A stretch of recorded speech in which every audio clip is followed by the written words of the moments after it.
Subscribe करें video house production channel को और साथ ही दबाएं बेल आइकन हमारे सभी नोटिफिकेशन तुरंत पाने के लिए। जय महाकाल, जय महाकाल, भारत माता की जय।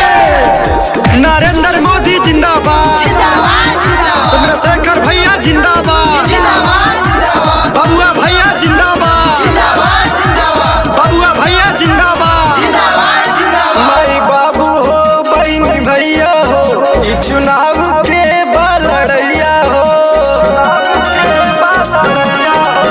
माई बाबू हो, बहनी भैया हो, ये चुनाव के लड़ैया हो। चंद्रशेखर भैया जी का साथ सबको मिलके निभाना है। बबुआ भाई को अपने जिताना है, कमल पे बटन दबाना है। बबुआ भाई को अपने जिताना है, कमल पे बटन दबाना है। बबुआ भाई को अपने जिताना है। हमारा नेता कैसा हो, बबुआ भैया जैसा हो। हमारा नेता कैसा हो, बबुआ भैया जैसा हो। से बबुआ भैया को वोट देके भारी मतों से विजयी बनाया। चंद्रशेखर भैया जिंदाबाद, अब की बार बबुआ भैया वार्ड 39 से बबुआ भैया, वार्ड 39 से इनको जिताना है।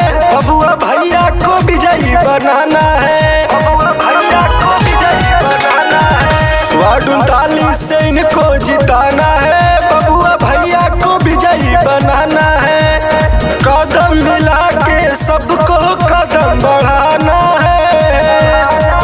नगर का सेवक भैया जी को बनाना है। जाति धर्म भेदभाव को भूल के हाथ बढ़ाना है, बढ़ाना है। बबुआ भाई को अपने जिताना है, कमल पे बटन दबाना है। बबुआ भाई को अपने जिताना है, कमल पे बटन दबाना है। बबुआ भाई को अपने जिताना है।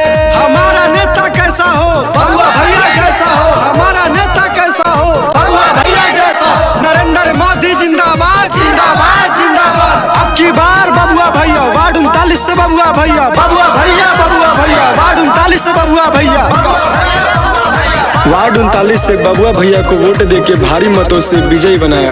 लॉकडाउन में सेवा वो करते थे, भैया जन जन के घर जाके मिलते थे। भैया जन जन के घर जाके मिलते थे। लॉकडाउन में सेवा वो करते थे, भैया जन जन के घर जाके मिलते थे। भोजन पानी कपड़ा सबको भेजाए थे। संकट में भैया सबको काम आए थे। भैया जी के साथ रहेंगे हम सब ने ये ठाना है। बबुआ भाई को अपने जिताना है, कमल पे बटन दबाना है। बबुआ भाई को अपने जिताना है, कमल पे बटन दबाना है। बबुआ भाई को अपने जिताना है। आप अपना कीमती वोट बबुआ भैया को देके भारी मतों से विजयी बनाए।